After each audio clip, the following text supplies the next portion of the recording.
सर्वसामान्यांचे ईएमआय आता कमी होणार आहेत। आरबीआय कडून रेपो रेट मध्ये 25 बेसिस पॉइंट्सने घटवण्यात आलेला आहे। आरबीआय कडून रेपो रेट 6.25% वरून 6% आता करण्यात आलाय। व्याज दरात कपात झाल्याने आता ईएमआय मध्ये सर्वसामान्यांना दिलासा मिळणार आहे। त्यामुळे आरबीआय कडून आता रेपो रेट मध्ये कपात करण्यात आली आहे। 6.25% वरून हा रेपो रेट 6% आलेला आहे। त्यामुळे आरबीआय कडून रेपो रेट मध्ये 25 बेसिस पॉइंट्सने कपात झाल्याचे आपण पाहतोय। व्याज दरात कपात झाल्याने आता ईएमआय मध्ये देखील सर्वसामान्यांना मोठा दिलासा मिळणार आहे।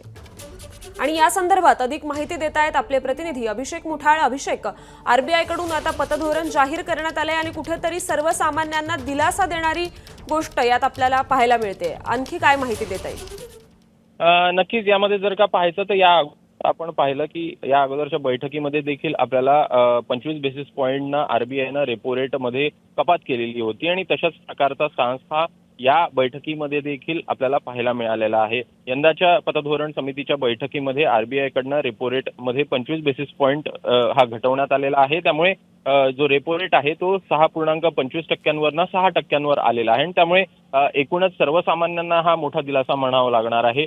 बँकांकडनं मोठ्या प्रमाणात व्याजदर जे आहे ते आपल्याला पाहायला मिळतात आणि या व्याजदरामध्ये देखील आपल्याला कपात होताना पाहायला मिळणार आहे आणि कपात झाल्यानंतर एकूणच ईएमआय जो आहे त्यामध्ये देखील आपल्याला घट होताना पाहायला मिळेल। लोकांच्या हातामध्ये अधिक पैसा आपल्याला पाहायला मिळणार आणि त्यामुळे सर्वसामान्यांसाठी हा मोठा दिलासादायक बातमी म्हणावं लागेल। अभिषेक, ज्या प्रकारे आंतरराष्ट्रीय स्तरावर घडामोडी घडतायत, अमेरिकेचं टॅरिफ धोरण आणि आता त्यानंतर आरबीआय कडून 25 बेसिस पॉइंट्सची कपात, याचा आणखी परिणाम बाजारपेठेवर कसा होईल?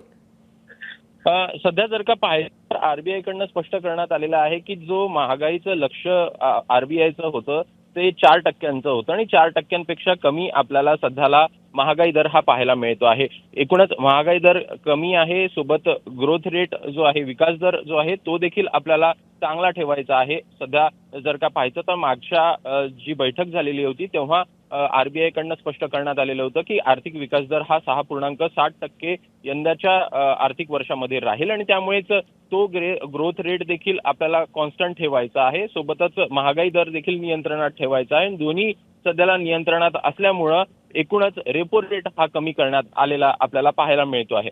बरं, ठीक, धन्यवाद अभिषेक आपण दिलेल्या या सविस्तर माहितीसाठी। एबीपी माझा, उघडा डोळे बघा नीट।